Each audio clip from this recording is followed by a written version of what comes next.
जो लोग ज्यादा सोचते हैं उन्हें एक कहानी सुनाता हूँ। ये कहानी पूरा सुन लिए तो चिंता करना छोड़ दोगे तो सुनो। एक छोटे से गांव में आरव नाम का व्यक्ति रहता था।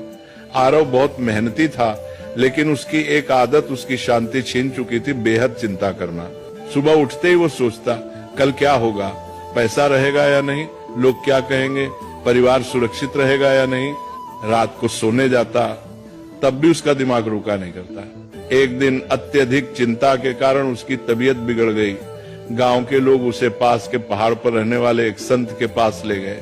संत बहुत सरल जीवन जीते थे, न ज्यादा बोलना न ज्यादा सोचना। आरव ने संत से कहा, महाराज, मेरा मन कभी शांत नहीं होता, मैं हर समय डर और चिंता में रहता हूँ। संत मुस्कुराए और पास रखी एक मिट्टी की मटकी उठाई। उन्होंने कहा, इस मटकी को पानी से भर दो। आरव ने मटकी भर दी। फिर संत बोले, अब इसे सिर पर रखो और चलो, लेकिन एक शर्त है, अगर एक बूंद भी गिरी तो तुम असफल हो जाओगे। आरव पूरी तरह मटकी पर ध्यान लगाकर चलने लगा। रास्ते में लोग उससे बातें करते रहे, आवाजें आती रहीं, लेकिन आरव ने कुछ नहीं सुना। वह सिर्फ मटकी पर ध्यान देता रहा।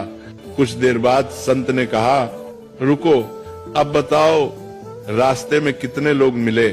आरव बोला, महाराज, मुझे कुछ पता नहीं, मैं तो बस मटकी बचाने पर ध्यान दे रहा था। संत ने शांत स्वर में कहा, यही संत होने की शुरुआत है।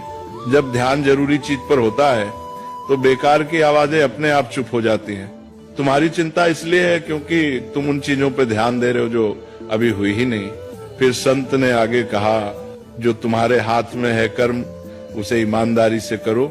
जो तुम्हारे हाथ में नहीं, भविष्य से भगवान पर छोड़ दो। यही संत का मन है। उस दिन आरव समझ गया, संत होना जंगल में जाना नहीं है, संत होना मन की अनावश्यक चिंताओं को छोड़ देना है। धीरे धीरे आरव ने चिंता कम की, वर्तमान में जीना सीखा, और वही व्यक्ति जो कभी बेचैन रहता था अब दूसरों को शांति की सीख देने लगा।